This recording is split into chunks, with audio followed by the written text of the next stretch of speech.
This podcast may contain explicit language.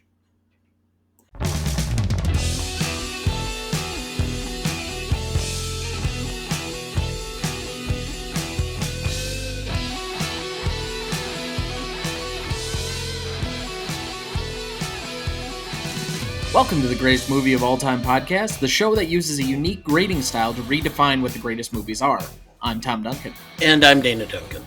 Tonight, we apply our patent-pending Stanley rubric to Beverly Hills Cop, starring Eddie Murphy, Ronny Cox, John Ashton, Judge Reinhold, and Lisa Eilbacher. However, quickly before we get to the show, next week we will be covering something very different for the show, a beloved Bollywood classic, The Three Idiots. Search it on realgood.com or in the Real Good app to find where you can stream it. That's ReelGood. Also, you can still sign up for a weekly newsletter either by the website in the show notes. You can subscribe at the bottom of every page, or you can also email us at greatestalltimemoviepodcast@gmail.com. And, as always, please like, follow, rate, and review the show on whichever podcast platform you use. With that, we welcome a new guest to the show, the host of the aptly named Daryl Smith podcast, Daryl Smith. Welcome to the show. Thank you, Thomas. Thank you for inviting me. And hello there, Mr. Duncan, too. Also, nice meeting you for the first time. I'm glad I'm not being referred to as Mr. Duncan in that sense. well, and Thomas, just want to mention, the name of my show, sorry if you don't mind me saying, is the Daryl Smith Podcast Show, Our Voices, Our Views, Our Generation. Well, thank you for that clarification. We'll add that in to the show notes and make sure that we have a link there for you if anybody wants to check you out. But since you are a first-time guest on the show, we always put you through a slight hot seat. So first question up, tell us about yourself a little bit and why you love movies. Lifetime Milwaukee-born resident, Milwaukee, Wisconsin. Like I said, I have my own podcast show that's been on since, it'll be a year this upcoming August since it started. With the help of Elsie Fernard, as we all know, phenomenal individual in Podcast Town. Like I said, the show is it gears towards individuals in my generation who are Gen X's. For adults, it's not geared only, but it's geared towards individuals like that. In my generation, I think that the forgotten generation, the topics I think that my generation can really relate to firsthand.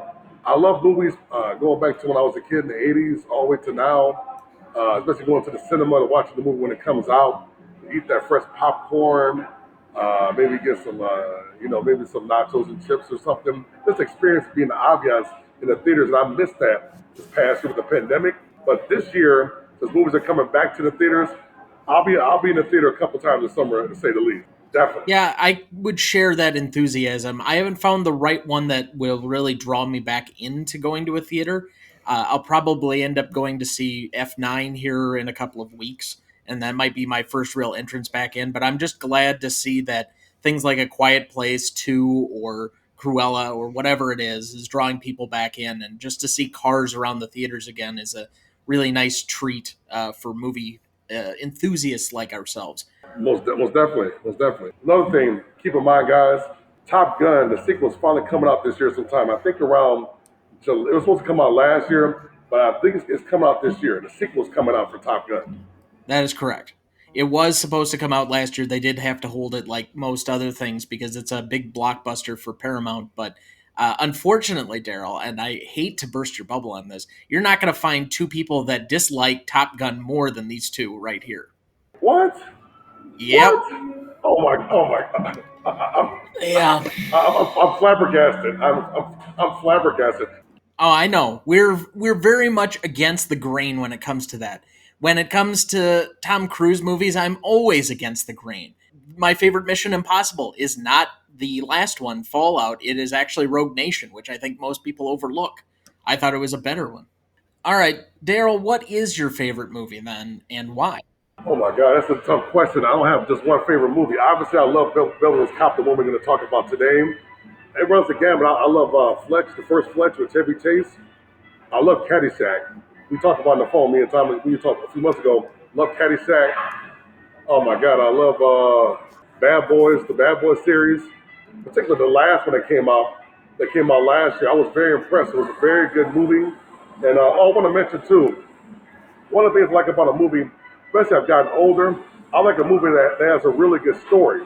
Like it's really story driven and character driven where you have a good premise, where it's written very well, where you know the characters and what they're about. There's a cause effect to everything. There's a reason why people become the way they are. It happens. It doesn't have to happen by happen chance. Everything in our lives makes us who we are. Good, like I said, great character development. It's got to have that. If we don't have a good plot, I can't get into the movie. But also, I love movies I like the first Coming to America, not the sequel. The sequel was kind of disappointing. But anyway, Coming to America, I like Die Hard series. I do like Rambo, and I do like Cobra, which so I know you said about Rambo, but I like Cobra. I love the Rocky series, all the Rocky series, and the Creed movies. Action, drama, comedy, a little bit of everything. I'm more old school than I am the current stuff because I think a lot of the current stuff it's not too many movies that came out recently except for Creed 1 and 2, the last years, and a couple of the movies that are recent I really got into. But overall, more of an old school type of guy. Fair enough. I mean, this is the greatest movie of all time. We go back as far, I think the furthest we've gone so far is about 1940, but we do plan to go back even further than that. So older movie fans or classic movie fans are certainly welcome here. And normally I would ask at this point, what makes a good movie for you, but I think you already touched on that. So let's just move into the rest of this movie. So, Dad, with that, do you have a plot summary for us? I do. Young and reckless Detroit Police Department Detective Axel Foley, Eddie Murphy, in hot water for an unauthorized sting operation, travels to Beverly Hills looking for the murderer of his childhood friend, Michael Tandino. With unlikely alliances between himself and the straight laced Beverly Hills Police Force, Sergeant Taggert, John Ashton, Detective Rosewood, Judge Reinhold, and Lieutenant Bogomil, Ronny Cox, Michael and his other childhood friend, Jenny Summers, Lisa Eilbacher, are caught in something much larger than one murder. Can the renegade cop and the by the book police work together to stop Victor Maitland? Cast for this movie: Eddie Murphy as Detective Axel Foley, Judge Reinhold as Detective Billy Rosewood, John Ashton as Sergeant John Taggart, Lisa Eilbacher as Jenny Summers, Stephen Berkoff as Victor Maitland, Ronny Cox as Lieutenant Andrew Bogomil, and Jonathan Banks as Zach. Apparently, he isn't good enough to deserve a last name in this movie. Recognition for this movie: nominated for Best Original Screenplay 1984. This film was number 22 on Bravo's list of 100 funniest films. It was also nominated for AFI's 100 Years 100 Movies. It was number 63 on AFI's 100 Years 100 Laughs. And Detective Axel Foley was nominated as a hero for AFI's 100 Years 100 Heroes and Villains.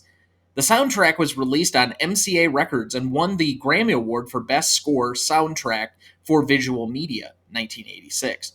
The instrumental title tune, Axel F., composed and performed by Harold Faltermeyer, is a cultural touchstone and has since been covered by numerous artists. The soundtrack also featured the song Neutron Dance, performed by the Pointer Sisters, which became a Billboard Top 10 hit, and two Patti LaBelle hits, New Attitude, which hit the top 20 on the US Billboard Hot 100, and the Grammy Award winning Stir It Up. The album was mastered by Greg Fulganitti at Artisan Sound Recorders. The film stayed at number one for 13 consecutive weeks and returned to number one in its 15th week, and making 14 non consecutive weeks at number one, tying Tootsie for the film with the most weeks at number one. The film earned $234 million in the United States, being the highest grossing film released in 1984. Adjusted for inflation, is the third highest grossing R-rated film of all time, behind The Exorcist and The Godfather. Did you know? Eddie Murphy, John Ashton, and Judge Reinhold improvised most of their comic lines. Literally hundreds of takes were ruined by cast members, actors, or the director laughing during the shooting. During the Super Cops monologue, Ashton is pinching his face hard and looking down in apparent frustration. He is actually laughing. Reinhold put his hand in his pocket and pinched his thigh really hard, trying to prevent himself from laughing. Did you know? To cast the roles of Rosewood and Taggert, the director paired up various finalists and asked them to do some improvisation to get a feel for their chemistry. He paired up Judge Reinhold and John Ashton and gave them the following direction. You are a middle-aged couple, married for years. You have a conversation on an average evening. Reinhold immediately picked up on a nearby magazine, and the two improvised the 5 pounds of red meat in his bowels bit almost exactly as it eventually appeared in the movie. Did you know?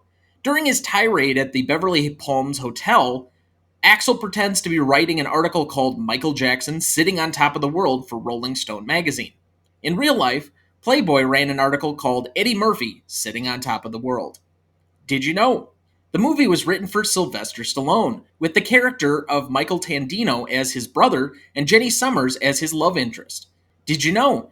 According to Stephen Berkoff, in a UK newspaper interview, Sylvester Stallone quit the film because of disagreements about the orange juice for his trailer. Did you know? Sylvester Stallone said he left the project because he didn't think audiences would accept him as a naive, fish out of water cop who was new to the lifestyle of Beverly Hills. He also didn't like the inclusion of comedy and didn't feel he was suited for it. Did you know? This is the first of 7 Eddie Murphy movies in a row to open at number 1 at the box office. Did you know? The shooting script was literally pasted together from the many scripts written for the project over the years. When they were stuck, Eddie Murphy would just improvise new dialogue or create a scene. Did you know? The completed movie made such an impression on Paramount executives that they committed to a sequel moments after the first private executive screening of the completed film. All right, so with that, Daryl, you picked Beverly Hills Cop. What do you think this movie is about? What essentially would you suggest, if you were to suggest this to a friend, how would you describe it? Basically, the movie's about Eddie Murphy, who was this movie made him a superstar, and made him a superstar like he is now, or has been. And basically, he's a cop that is action drama, comedy.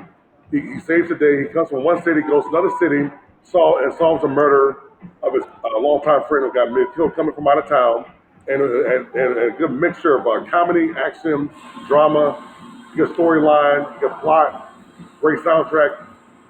Basically, it defines the mid '80s. Certainly.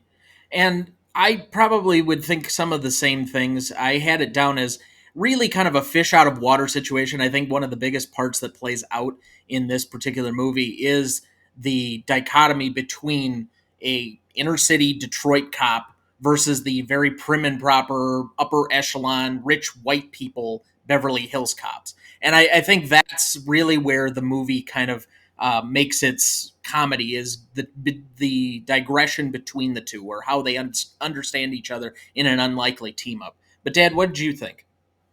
Action comedy, an opportunity for Eddie Murphy to be at his very best as a wisecracking cynic. Yeah, I guess, and for the pieces that I've watched, I had a tough time with Delirious. I never really watched Raw, but from the pieces that I remember from Delirious, he was very much an observational comic, and I think this gave him some room to do a lot of the observational race relations comedy that he was known for by that point in '84.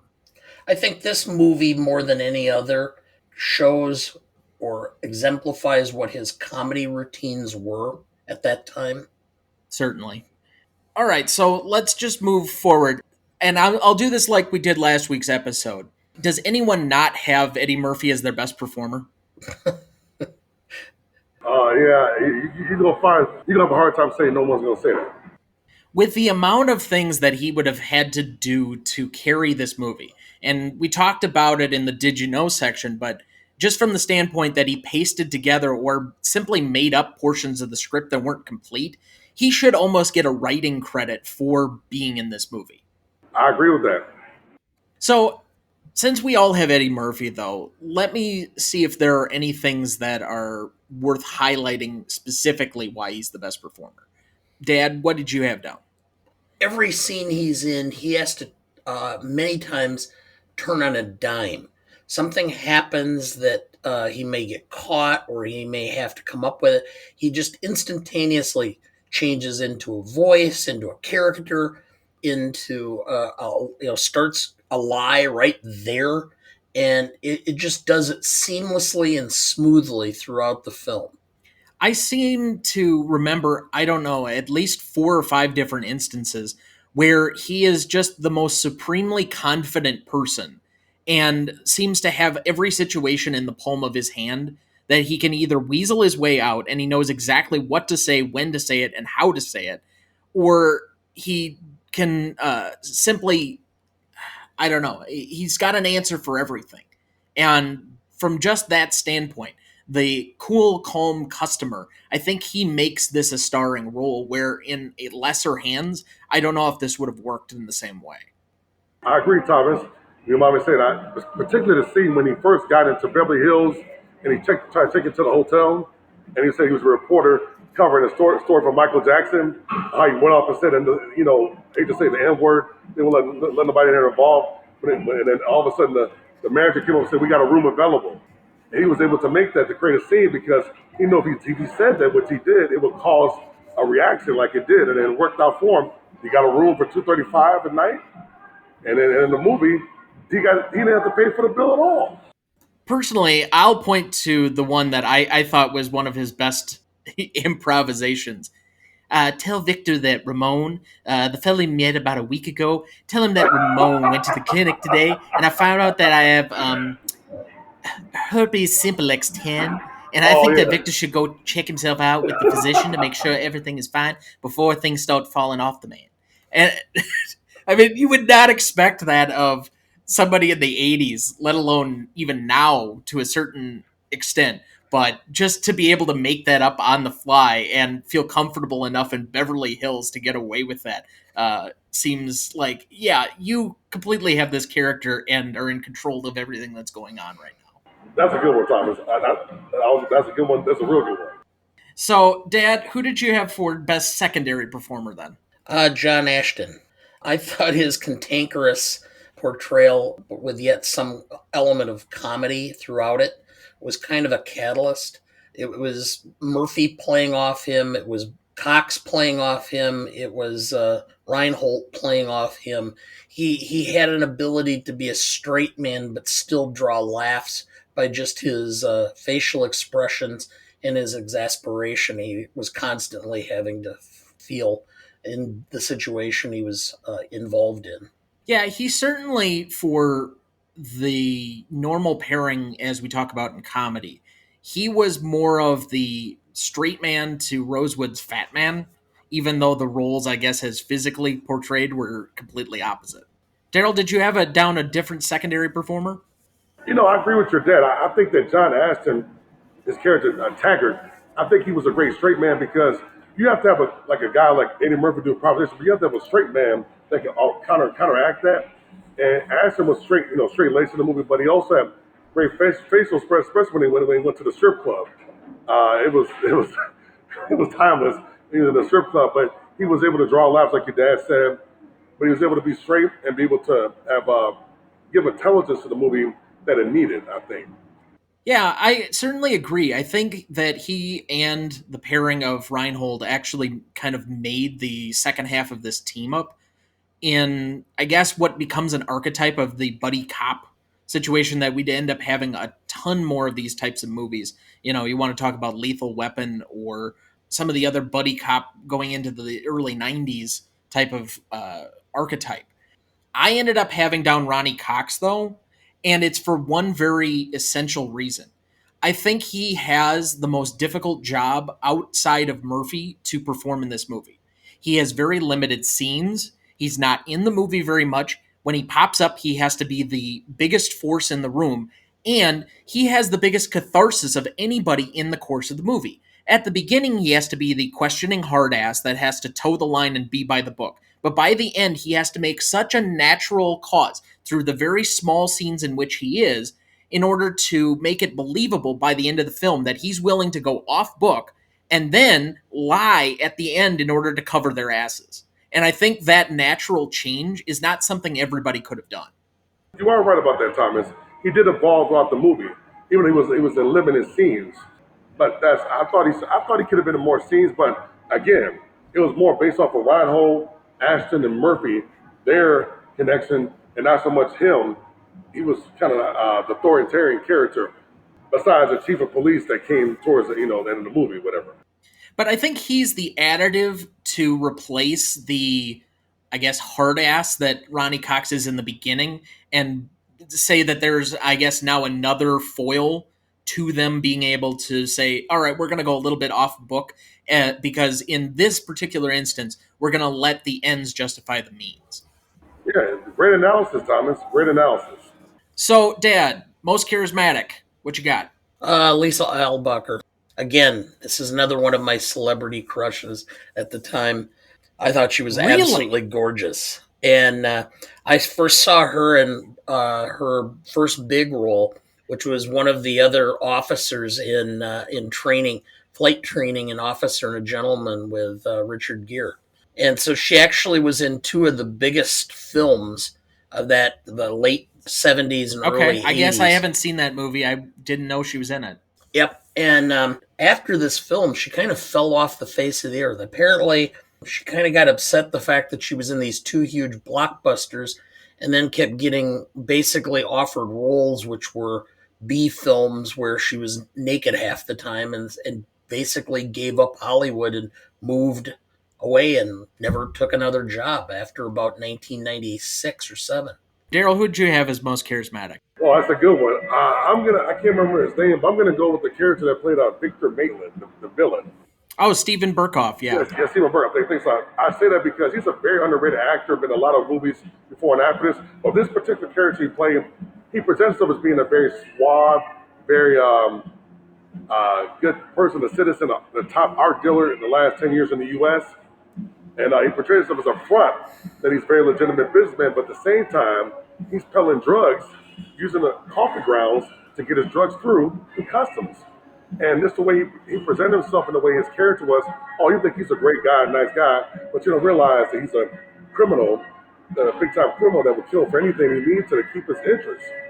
So I think he was, in that regard, his portrayal, but at the end, obviously, he succumbs to a few bullets. No, of course. And keeping with the theme of the 80s, he is the most Russian looking, Russian sounding bad guy that isn't actually credited with being a Russian. I agree with you. I agree with you. Who was yours? So I think this was a runaway that it was Eddie Murphy, and I thought you guys would have agreed. Since neither of you nominated Murphy for it, I'll just go ahead with this as well.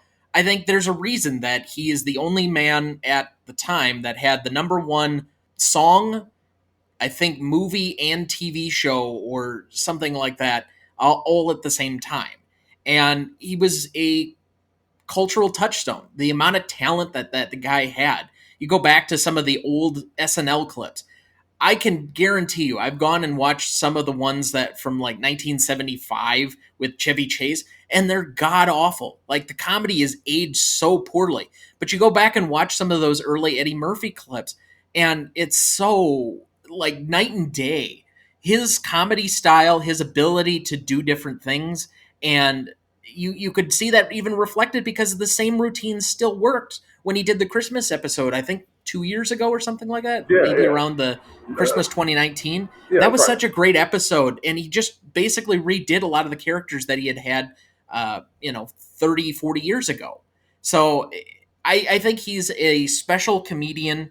I think he's a special actor and performer, and he makes a lot of the starring roles in this movie. But he invites you into his world. His laugh is enthusiastic and engaging.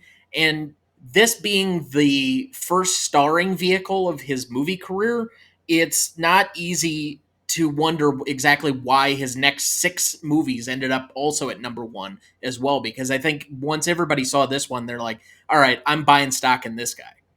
Thomas, you are so right in the head. I go back to when he was a Saturday Night Live, especially with the skit with James Brown with Hot Tub Scene, Mr. Rogers, when he played that guy in a pip, talking about call a number if you're a hoe, whatever, call my number, whatever. All those characters he played on Saturday Night Live, he saved Saturday Night Live. When he came in 1980, Saturday Night Live was on the verge of going under. He single-handedly saved Saturday Night Live for the 4 years he was there. And when he did this movie, he had to leave the show. This made him a superstar. But I'm gonna say that the one that kicked it off, don't want to forget this, is 48 Hours with him and Nick Nolte. I mean, that was a movie that, anyway, he played a great movie in this one, but this one took him to superstar status, like I mentioned before. And when he left Saturday Night Live, he had to leave at the time. He couldn't do both at the same time. There was no way. He got to be too big. Oh, I definitely. The one I guess I had as a backup, and I'll just throw in, I won't spend a lot of time on it, but was Judge Reinhold. because I think he's the nice bumbling character that's not confident, but that you just love because he's the lovable loser kind of this movie. He just makes so many errors and mistakes, but he's gullible, and it just makes you kind of want to be his buddy, even though he seems to mess up on the regular. All right, so let's move over to best scene then. Dad, what is your first nominee? The first, the Victor's office ultimately getting thrown through the plate glass window. Yeah, that was the first one I had down too. I thought it would kind of set the tone for what the movie was going to be about, but also was a nice MacGuffin to move the plot along. Why'd you have it down? I just thought the scene gave Murphy an opportunity to show that he was going to be able to stand up to this guy, kind of put the things in motion that were going to be necessary, where it was going to be clear that Maitland was going to have a difficult time dealing with him, and it was just going to continue throughout the film. The sparring that takes place in that office, and then ultimately the muscle being used to try to placate or to reduce Murphy's opportunities or abilities to foil. Yeah, I certainly had this down. I think there's something that we didn't mention in Murphy's performance before, but one of the things that you really have to be able to do well in these action comedies is transition between serious and silly, but be effective on both. And he could obviously do the silly. We got it throughout with all these characters in different situations where he was off the cuff. But you also have to be able to play the straight, serious cop when you need to be, and you're interrogating the bad guy because you have to be believable in that situation as well. And I think this being the first showdown gave you a glimpse into how that part of the relationship or that relationship throughout the movie was going to have to play out. Daryl, what was the first nominee you had down? I'm going to go with the scene when they went to the strip club. Yeah, I mean, Eddie Murphy was boogieing, shaking himself, having a good time, while the cops, Taggert, or that John Ash had to be the straight guy and everything, when the woman was coming around him. But he was able to enjoy himself, like having a good time, but also he was able to foil a potential robbery there. He was able to spot out the guys. So you see these guys, trench coat, saying, and it's July. Why they wearing trench coats? He went up there like he knew the guy, like he was a drunk guy, whatever. He up there to him, and they ended up foiling the crime. So he was able to be silly but be serious at the same time, and be able to do two things at the same time, which I think is not easy to do in that type of role, in that scene, to be honest. No, and I think that's an underrated scene for another particular piece as we move the plot forward. There seems to be mile markers throughout most of this movie, but that's the one where he starts to get Taggert more on his side because he has to slowly ingratiate himself with each one of the police force to get them on his side to ultimately or solve the crime at the end of the movie. This is the scene. He's already gotten Billy kind of on his side in order to get them to the strip club, but now Taggart, by this point, can see, okay, this guy's a serious cop. He's also incredibly talented to be able to notice these things and to be able to identify the crime ahead of time. It also is just a fun scene because it's something that you wouldn't expect in most movies. Very true. All right, so the next one I had down is one we kind of already talked about, so I won't belabor the point, but his check-in at the Beverly Palms and his I don't want to put this, but It's rant. well, it's a monologue, but the way he does it in playing the race card and being able to use white people's fears against them is actually a really good observation by him in order to get away with some stuff.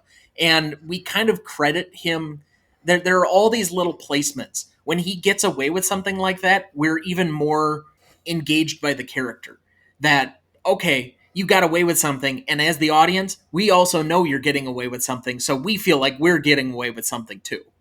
So, Dad, what was the next one you had down? The banana scene. Yeah, that was my next one too. Oh man, yeah, that was funny. Everything from having the waiter bring the stuff down and get them distracted by having them give it with dinner, and then putting the bananas in the tailpipe. I think it's one of the most iconic things from this movie because much like American Graffiti, that some kid has probably tried this once or twice to see if they can get it to work. Yeah, you're right about that. All right, so the next one I had down then was Customs. Again, it's him playing certain characters and being able to get away with stuff, but how many people can just walk into a warehouse where you have a bunch of government agents and be able to have the confidence to get them to all believe that you're there to criticize their jobs? There are not many people who could pull it off, and he did it convincingly. I agree with you. And it was all, they were all scared of him, like, oh man, he's really an agent. Not checking shit, he's only just a cop. Well, and they even did the nice little nuance of having somebody question whether or not he actually was legitimate, and then him just overpowering it by getting even angrier. So, Dad, do you have any other scenes to nominate? The closing scene, or the well, it's not quite Victor's house, and that whole thing of The final shootout. the final shootout. More than anything, just watching Taggert and Billy bumble around there, right down to Billy. Drop your arms, you're under arrest. Oh, and they did such a great job of splicing in that level of comedy between the two of them while also creating a really tense action sequence between Eddie Murphy and Jonathan Banks. And just when he gets Jonathan Banks, then Maitland ends up shooting him. And I think the way that they had that all laid out as far as timeline and sequencing, I think it's still a great final action sequence for an 80s movie. The only other scene I had nominated was the one I also nominated for my favorite scene, and that was the one I already talked about, the buffet scene where he gets to play Ramon. I that was probably the funniest part of the movie to me, and so it's just kind of a small personal favorite. I quite literally laughed out loud when I saw that again because I had completely forgotten about it. Dad, do you have any other nominees, or you want to move to your favorite? Bogomil lies. Oh yes, the end, the far ending part of it. You just lied your ass off.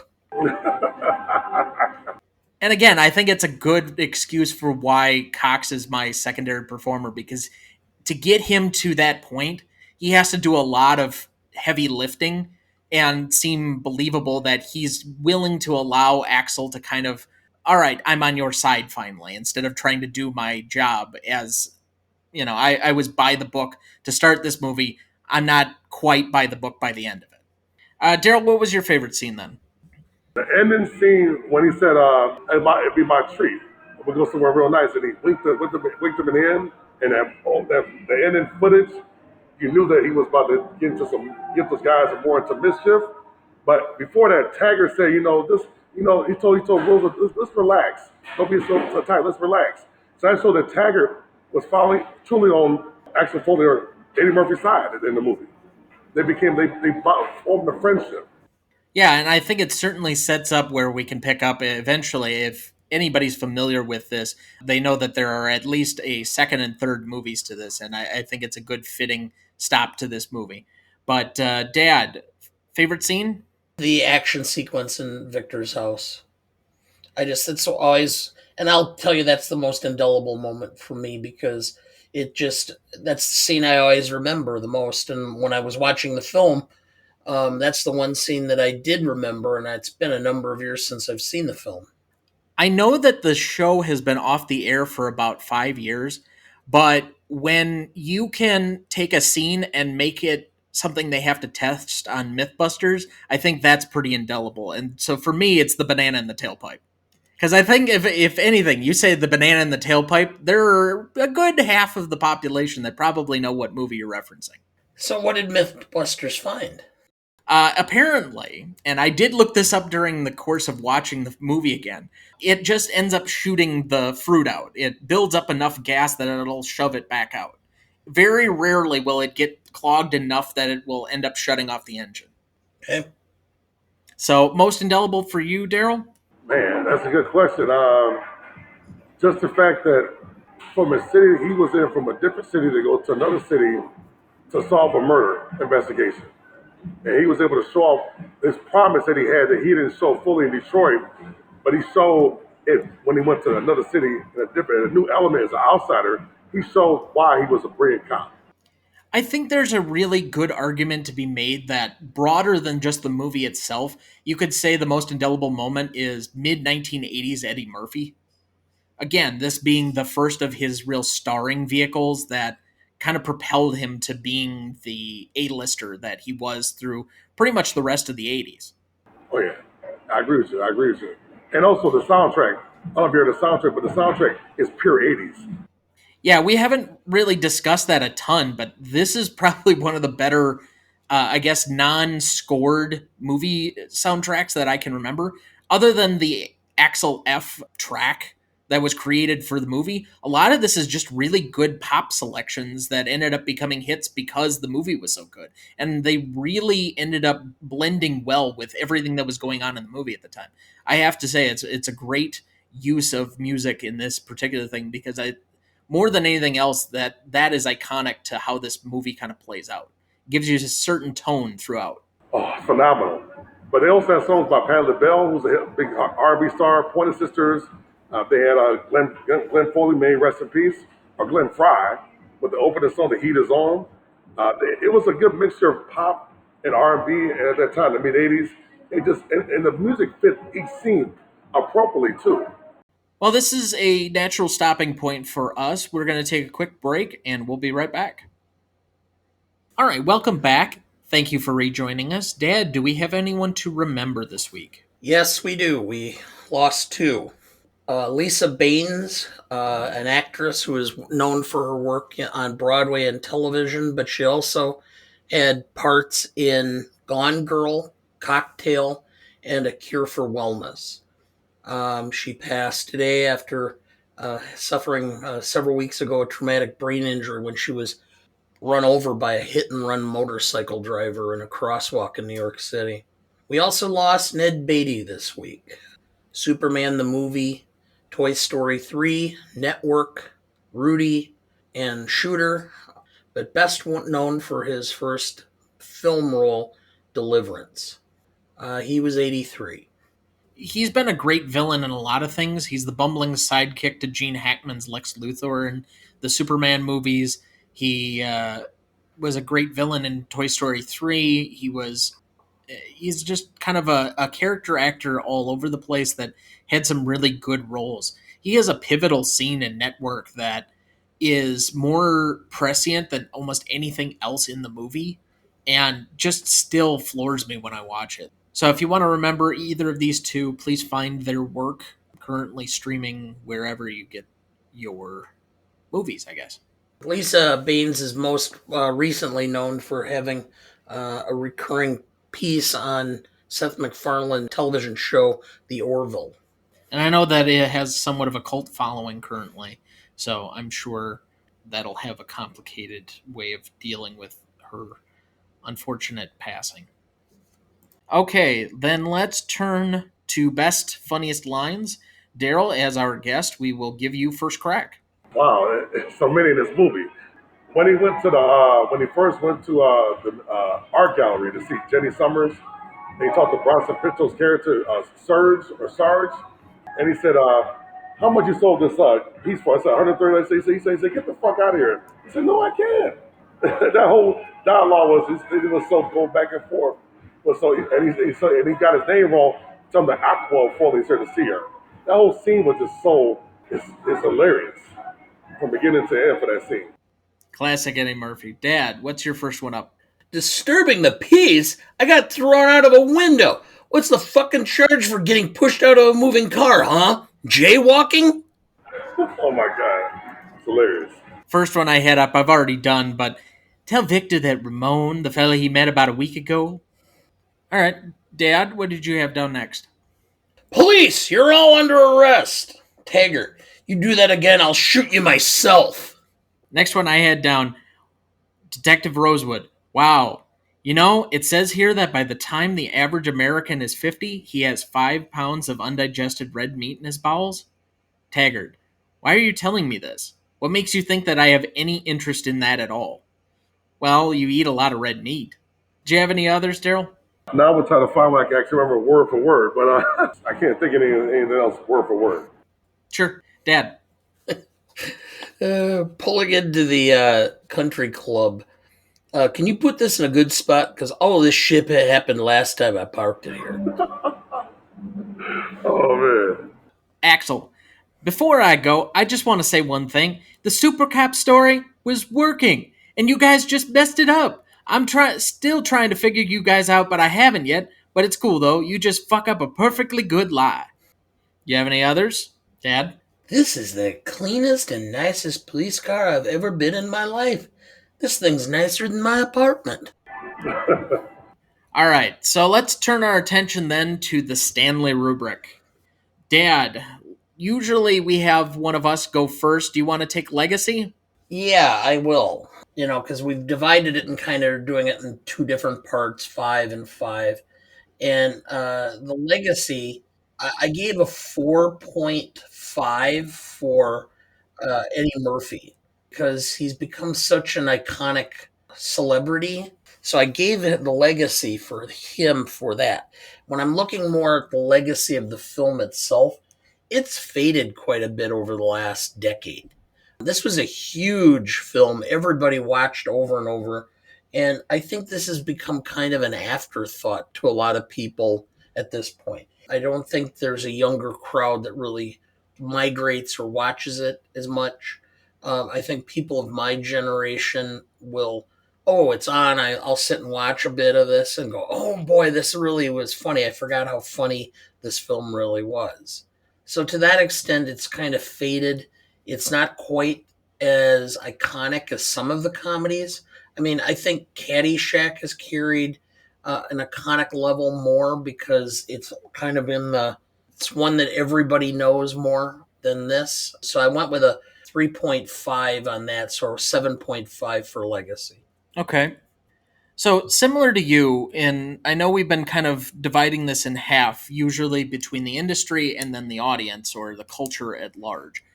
I think I ended up having bigger in the next category, impact significance in the short term, than I did in legacy. Because I agree with you that over time, this movie has kind of faded as, frankly, Eddie Murphy's kind of gone out of the spotlight. I know he had that huge starring return that we talked about a few minutes ago with SNL a couple of years ago, the Christmas episode that everybody loved.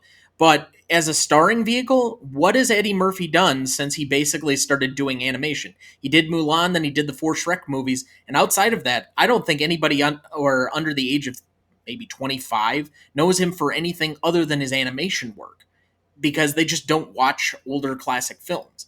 His starring roles in the 80s are pretty much lost to most millennials at this point and don't know him at all. They know him by his voice work, but that's about it. So, as an industry aspect of things, I went with a 3 because I don't think we can dismiss that this did spawn a couple of sequels. There's been a lot of talk of a fourth movie. I just don't know who the audience would be for that. As far as an audience, again, the millennials, how many are going to be able to name any Eddie Murphy movie outside of Shrek or Mulan? And for the people that were part of that generation, is this even the movie of Eddie Murphy's that they would automatically identify him as? Is this the big movie of Eddie Murphy's career? To me, it is, because I'm not as big on something like Coming to America or Harlem Nights or Boomerang or any of these other ones that I know have cultural resonance with a certain crowd, but aren't necessarily the ones. To me, this was always my favorite of the Eddie Murphy starring vehicles. But I think the sheen is off the apple a bit. And so I went with a 3 on both the industry and the audience for a total of 6. Daryl, what do you think? Having kind of heard where we're at with how we define the category, what do you think that this movie has for legacy out of 10? Well, I agree with you and your dad. I think it's lost some scene or some scene because, granted, it came out 37 years ago, so we're getting close to 40 years. So I think legacy-wise, out of a 10, I'm going to give it probably a 5. Based on that, it still got some relevance. Unfortunately, I disagree with you when you said about you might not give us much relevance, like Boomerang, Harlem Nights, Coming to America, or other movies like, I guess, The Nutty Professor. For me being an African American, those movies have still play resonance in the black community even more. So those movies have actually taken over in that community. I think compared to Beverly Hills Cop in that regard, people outside my generation, your dad, my generation, Generation X, like millennials or younger, a lot of people don't know about Beverly Hills Cop and movies he did in the '80s or even the first Coming to America.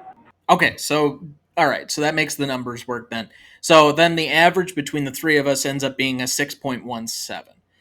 Impact significance. And again, I think this is where if we told people just the category names, they might have it confused. But impact significance, we usually look at the very short term, so within the 5 years.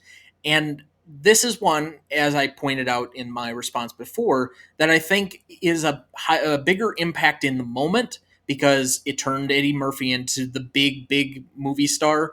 Again, we talked about in the Did You Know section that this was the first of 7 films that opened at number 1 for him. This was part of this just absolute like huge cultural moment for him overall. So just from an industry wide thing, and then we also throw in the sequels or any of the other things that came about for other people surrounding this.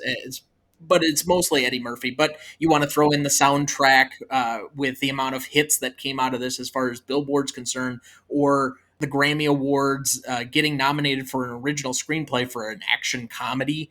I think that this actually scores fairly high on really both metrics. I gave it a 4 for the industry out of 5, and I gave it a 5 out of 5 for the audience. Again, it's hard to understate, and I probably don't understand it being born in 1990 as to what the imprint of Eddie Murphy was in the mid 80s, but I think that it's pretty easy to say a 5. So I ended up with a 9 out of 10. Daryl, let's go to you. What do you think impact significance kind of in that short term area? I agree. I think in the 5 year radius, it had a huge impact because it launched him to become the superstar he was. And he left Saturday Night Live.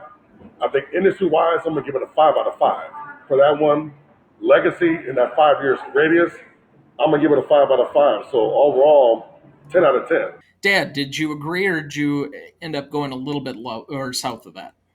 I went a little bit lower than the two of you, and this is why. From the industry standpoint, I did go with a 5, but from the public standpoint, I went with a 3.5 because, Really? Okay. yes, because see, I grew up in this time frame, and if you were my age or slightly older, Eddie Murphy was hilarious, and this movie was hilarious.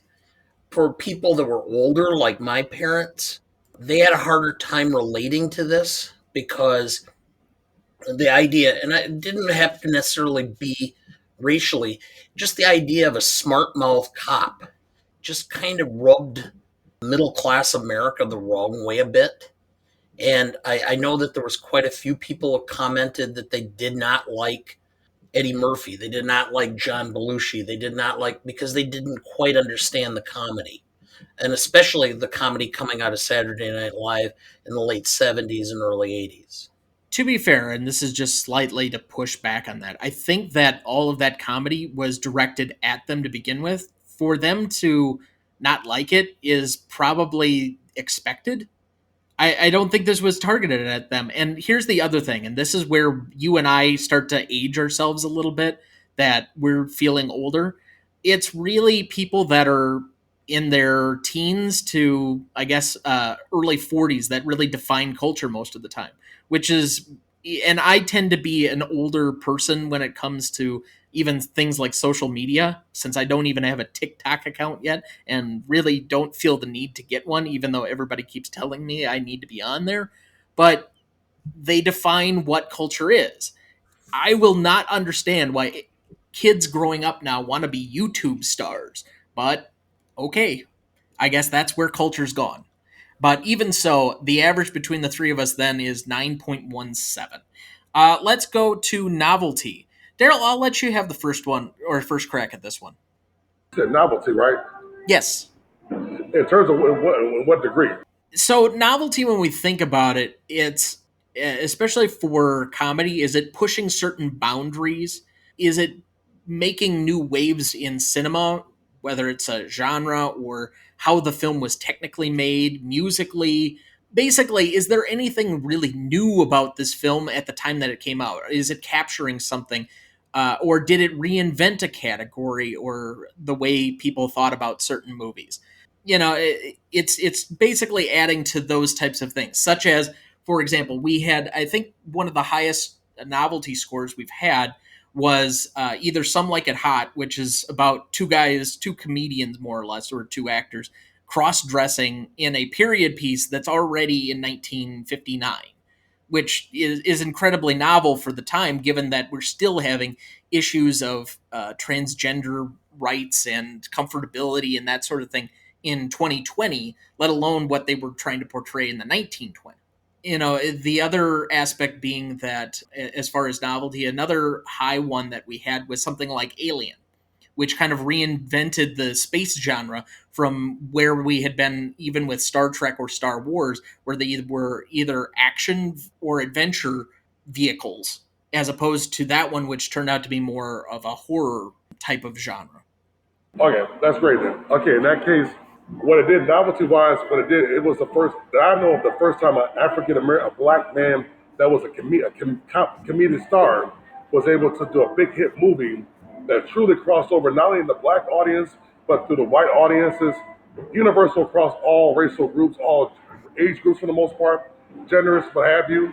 And the soundtrack, it fit into the mid 80s. It was just perfect for especially 84, which is one of the greatest years in the 80s, period. Dad, what did you have down? Oh, excuse me, Daryl, what was your score? Out of five, five Out out of of five. 10. Oh, 10 out of 10.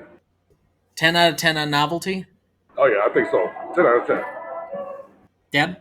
This one was a difficult one for me because there had been these action comedies before, and a lot of them through the years, but there was nothing that was in this vehicle where really the comedy was in part the white cops, with the stick up their rears by the book, and Murphy being the basic center of this, the one pushing the envelope through the entire film.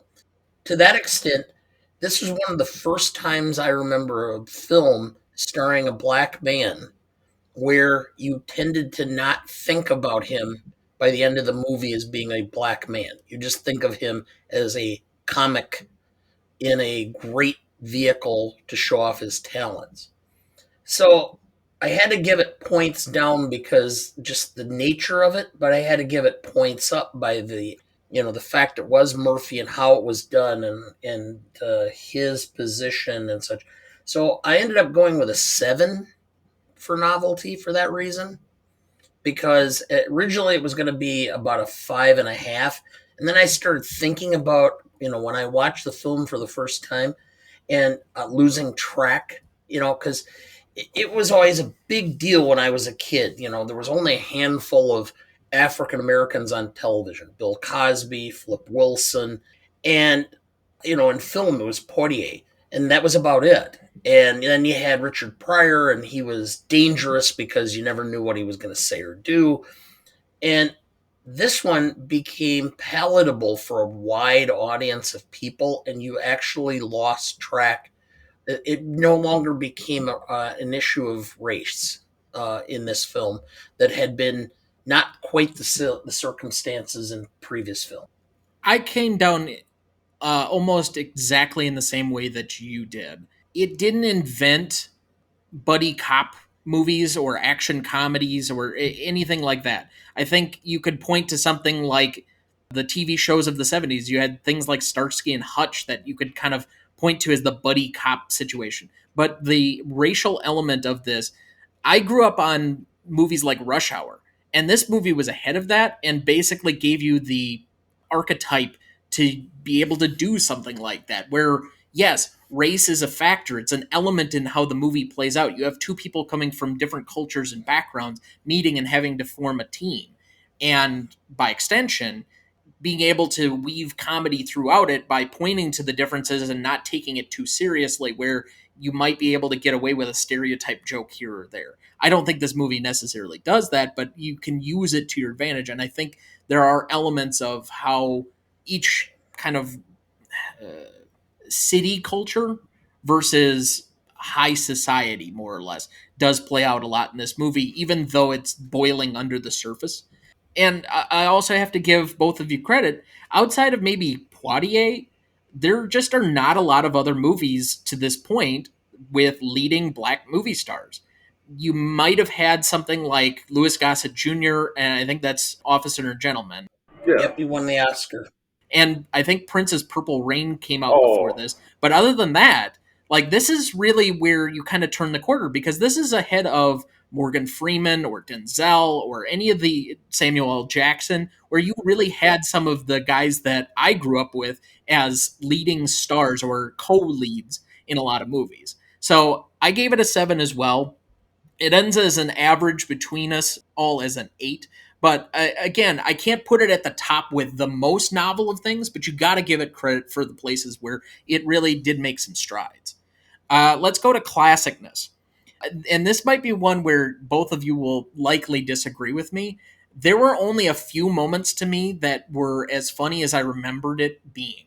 I don't think some of the comedy has aged as well. It doesn't mean the movie was less enjoyable for me, because I still, because it's a lighthearted comedy action movie, I can still watch the movie with the same amount of fervor. I just don't think the jokes all work the same way to me. But then again, I'm a bit of a comedy snob. I A did end bit? up taking. Yeah, I know. I was trying to underplay it a little bit, but so I knocked a couple of points off just on that. Eddie is a charismatic leading man, though. You got to give it an extra point.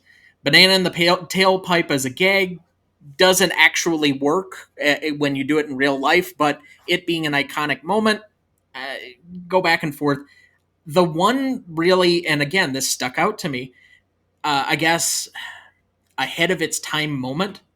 And I have to take it in the same context of I watched Delirious, which came out before this, and that is an extremely cringy stand-up routine for somebody that is very liberal, like myself, with the way that he talks about AIDS and the amount of homophobic jokes that are in there, to then be able to pretty confidently and easily throw in that Ramon monologue. I think I just weigh the two against each other. So I ended up at a 6.5 overall in my scoring. Daryl, what do you think? well, you're not. I agree with you in a lot of ways, Thomas, and what you said about iconic, things that was funny and that maybe not age as well. I'm gonna say this: that it was some scenes in the movie that were funny, like the Ramon scene, and Banana in the Tailpipe, stuff like that. But to be honest, like Coming to America was a movie that I know it was hard. It was funnier watching that even after the fact compared to Beverly Hills Cop. And I think that you gotta look at it. It's the mid '80s. Now we're in 2021. So some of the things you can say back then you can't say now. You can't get away with it. Out of 10, I'm gonna give it maybe a 6.5. Okay. Dad, what did you think? Well, I'm going to make it easy for you. I have 6.5 as well. Oh, good lord. I didn't think I would end up hitting this on the head. And my problem was the homophobic aspect of this. I thought the jokes held up pretty well for a 40 or almost a 40-year-old movie. And why in the world did you have to make Damon Wayans into a homosexual with a lisp when he's handing out bananas? Good point. Good point. Good point, Dana. Very good. Well, I wonder why that too. Well, obviously, it was playing up the homosexuality aspect of it, so it's a homophobic joke. And I'm sure at the time they kind of thought it was funny, and it probably was to them. But that's just different times. And so that one scene and the Ramon scene were what really marked it down to me. And of course, this always is the same thing. The female lead is always got to be the one with the gun held to her head, and Oh that's how yeah, he's going to get yeah. away. Oh yeah. And of course, I will give it one credit, which is that Lisa Eilbacher ended up hitting him and dropping to the floor, which allowed the shots to come in and kill him. But it just was, well, here are all the guys coming to save little old me. Yeah, I'm starting to notice a few patterns. You tend to be much more outraged by some of the female portrayals as opposed to some of the modern liberal tics that I do, but we still somehow cover all of the nuanced bases. On that Damon Wayans part, though, and I'm just going to mention this, not that I'm arguing with your point because it's taken, but I think the way I took it and why I didn't make it in my commentary is I think in some ways that was a joke on Beverly Hills also at the time. Yes, it is making him gay for no apparent reason other than to just throw that in there. But the amount of people that were gay in Los Angeles in the mid 1980s, I think it was indicative of how people stereotyped California, and we're just starting to deal with AIDS culture and just allowing gays to be a thing we're talking about as opposed to completely in the closet like Rock Hudson. Maybe that's something to throw in there. I'm just going to add it in. It's not to argue the point. Thomas, you bring a great point because back then, I was 5 years old back then. Back then, being that you're gay or homosexual was not chic. I mean, you want to keep that away from people. Now it's more acceptable to be that you're gay and then Rock Hudson coming out the next year saying he had AIDS. That really put a magnifying glass on AIDS and the culture and made people more skeptical and more conservative and everything like that as a side note. But I think that was a sign of the times because, it was the beginning of AIDS culture and it was just something that things you can say then you can't say now. It's pretty much almost saying. All right, so that takes us to the last category for ourselves. That's rewatchability. Our guest nominated this movie to do. We will give you the first crack. I would assume this is high on your rewatchability scale. Yes, it is. I'm not going to give it a full 10 out of 10. I'm going to give it a 9.75. Never gets old. Dad, I know that you're not a big fan of pretty much anything out of the 80s, which, given when you grew up, and that's the decade you graduated high school and went to college in, but not to mention law school. Yes. Yeah, I know. There's a huge aspect of the 80s which I just thought was contrite and stupid. And yet you call me the contrarian. Yeah, well, I often said I was born in the wrong time frame because, yeah. But anyway, rewatchability, I gave it a straight 7. It's a film that I think is funny and enjoyable to watch. It's just not something that you need to watch on a consistent basis. Every year or two, this is a film that you can sit down and just kind of, if you've got an afternoon open and you're just kind of kicking back, this is a good film to just stick on and rewatch. And I think the time lapse makes it funnier. I had forgotten a lot of the jokes in here since it's been probably at least 15 years since I'd seen it again. And the jokes were funny, and I had a couple of laugh out loud moments in there. So to that extent, that's why I went with a 7. I ended up at an 8.5. I've reserved a lot of things for my 9s list. I've reserved a lot of things for my 9.5, and there are very few, but I know exactly the ones that are on my 10s list. This falls just below that because, again, I haven't revisited this movie in a while, but I popped it on and I remembered immediately exactly why. I've seen it probably at least a half dozen times. And it's a very easy movie to watch, and it's not overly long. It doesn't feel like it drags at all. It's very flowing. You don't need to be in a certain mood to watch it. It's just enjoyable and easily digestible. So 8.5 seems about right as far as I'm concerned. So between us, that ends up at an 8.42. For the audience score, we had 93% of Google users. Surprisingly enough, for a movie that I would have considered more popular, 82% only on Rotten Tomatoes for their audience score, leaving us an 8.75. And that adds up to a total of 47.54 and just under The Bridge on the River Kwai on the list. Interesting. That's why we like doing the list. Movies that you would have never thought to pair against each other. An Oscar winner from 1957 versus a 1984 Eddie Murphy vehicle. All right. So that takes us to remaining questions. I think this movie does a really good job of wrapping up and completing most of the loop on all of the story arcs for the most part. I had one remaining question, but I'll let either of you take the first crack at this. Do either of you have any remaining questions? Well, about the film itself, no. But about the broader impact of the film, I do. And that is what went wrong. Because when you look at how big a stars these were, Judge Reinhold, other than these films, basically flamed out. Lisa Eilbacher left Hollywood, and Eddie Murphy did this, and then he did Coming to America, and then he did The Nutty Professor, and a bunch of those films that were really not that good or funny. Don't forget about Okay, Harlem Nights. Don't forget about Harlem Nights and The Golden Child. Don't forget about the movies. Oh, okay, but this was kind of almost like the pit or like the peak of his career. By the time he's doing Shrek, his a lot of his films were not making a lot of money. Okay, let's call this, and I might agree with you that it's the peak, although I think some people would argue Coming to America might be the peak, and I give it credit. For me, this is the Eddie Murphy movie that I automatically associate. And that's from where I sit. But Eddie Murphy, the next 6 movies he made after this were all number 1 hits. So I don't think you can really say that. He's the only one that comes out well from this movie, with the exception that the next movie or the next sequel, in some people's minds, is even better than this movie. I agree with that. But I will say that it's a far cry from his low point of his career in Norbit. Oh my yes, Norbit was terrible.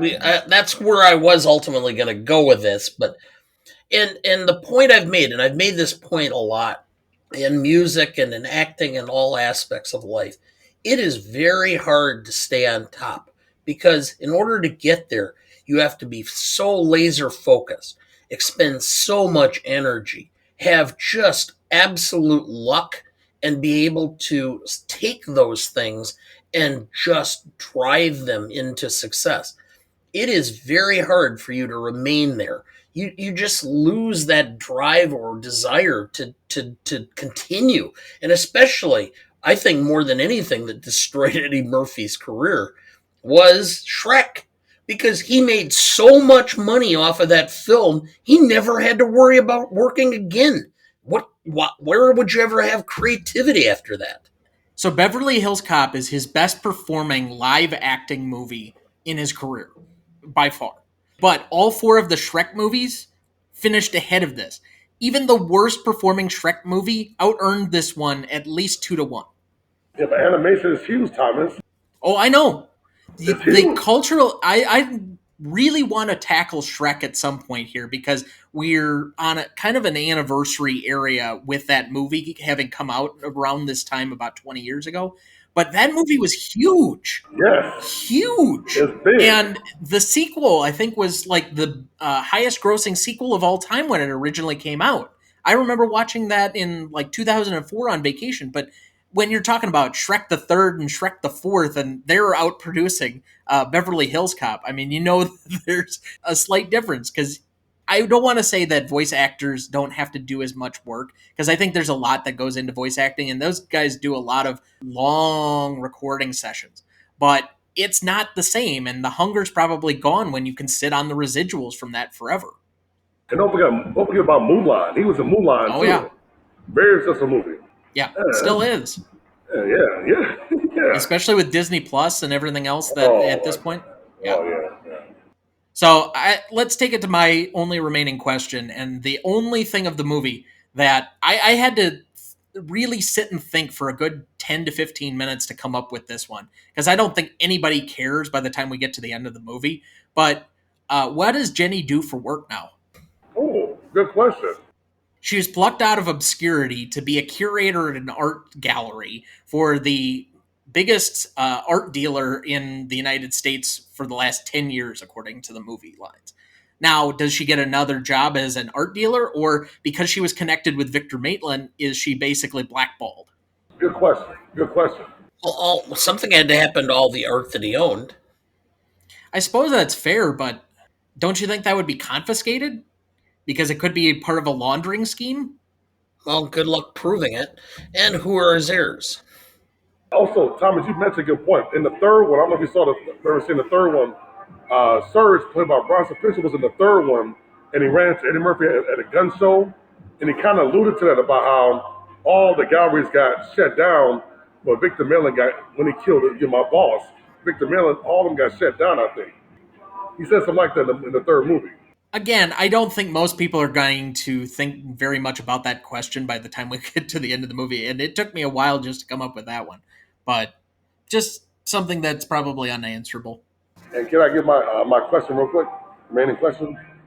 My remaining question is that I think we talked about it before, but why has this movie lost its luster in terms of cultural relevance and also popularity? Why has it lost that on both ends? That's what I'm curious. Why has it not had the same appeal that it might have had 15, 20 years ago? I think comedies are a byproduct of the era that you watch them. And so the people that it resonates with when it first comes out, it's not going to have the same appeal.